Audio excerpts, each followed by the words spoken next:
Hey guys, talking to you today about your Surreal landscape project that you are starting today. Today should be starting the brainstorming for this project, and we looked at the assignment specifications last class, and I want you to pay close attention to those today while you're working. Remember that you must make a landscape of some sort. The idea is to incorporate the ideas of surrealism, but it has to exist within a landscape. So you need to find a picture that has a clear foreground, middle ground, and background. And then after you've done that, you can start to think of contradictory imagery, dreamlike imagery, putting objects together that don't necessarily make sense and making them appear to be real. You're not going to get that deep after just one lesson today or one practice session. So here's what I want you to focus on today. I want you to find your landscape. And remember, we also talked about brainstorming strategies here. You can consider recreating a dream, a nightmare, some of your favorites, elements of nature. When you're looking for your background pictures, you could be looking for multiple things like waterfalls and trees or beaches and stars, and you can work on mixing those together. The main point of this is to show me how much you've learned in Photoshop and how realistic you can make multiple things look like they can work together. Okay, so today I want you to find a starting point. Potentially it's a background, combined images, and an object to place in the scene, and then use those ideas to sort of push your strategies forward, right? Think about how one thing can lead to the next. Do not Google surreal landscape today. It's way too tempting. You're going to find something you love and you're going to just try to recreate it, and I hate to inform you that that is plagiarism. So we're not going to do that. You're going to try to be your own artist and think of your own ideas. So just a quick thing here. Remember that when you're looking for images, I've told you have to look for very plain images that have not been altered, that have not been filtered, images that you are going to take and make them your own, and that if the artist was to see that photograph, there's no way it looks anything like their original work.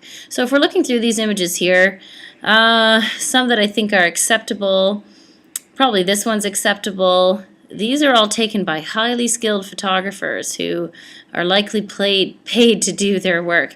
This here, obviously digitally manipulated. This here is someone's illustration, so is this one. This here, obviously digitally manipulated. Also digitally manipulated down here.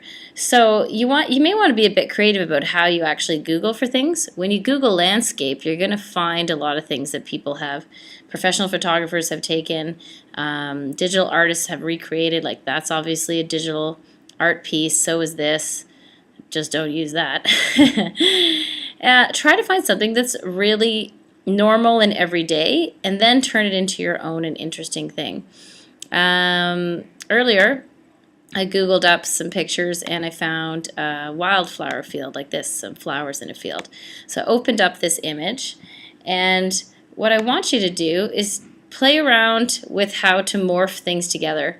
You guys have already learned all the different selection tools, right? So you're going to use these selection tools to cut things out and make them fit into place. We've never learned this clone stamp tool, so I want you to try to play with that today. To use the clone stamp, you can set your brush size and all that good stuff up here. You can make it as big or as small as you want. You can set the mode, the opacity of the brush like other tools we've used. Normal opacity and 100% opacity with a normal mode is good. In order to make the clone stamp work, you have to hold the Option key on your keyboard. You see how it turns into a little target like that.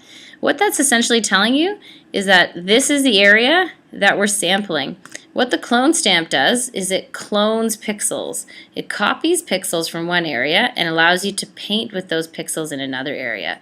So I'm going to use the Option key and I'm going to click. And what I've told the program is that I would like to sample pixels from this area. And watch what happens when I click and I start painting. So I start copying the purple flowers in the field onto the field in the background. So this is a way that I'm changing up this photograph, right?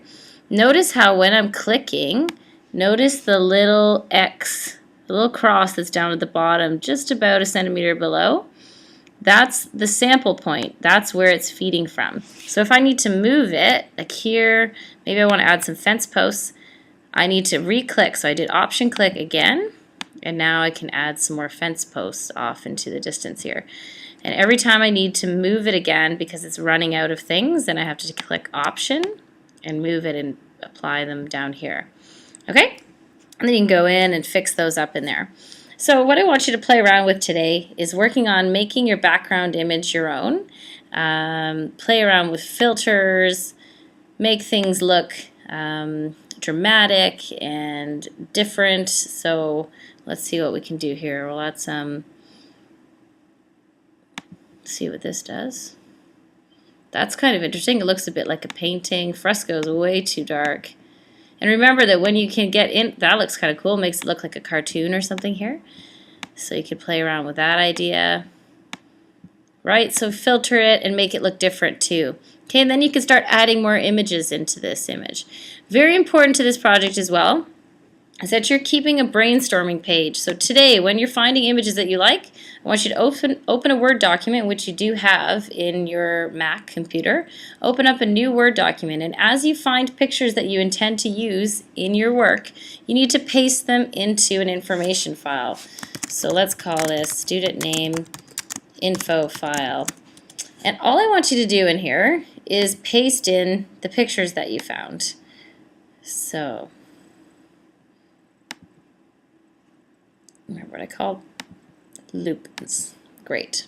So here it is. So when I go looking through your photos, I'm looking to make sure that you've used really flat, plain images in your photo, in your final work, and that you've obviously altered it. So when I go through your brainstorming document, your info file here, and then I look at your final work, I'd instantly be able to know, oh, they added some more purple flowers in the field here, and they also added some fence posts, and they obviously filtered this thing too to make it look different. Okay, so I'm going to be comparing things from your information file to things in here.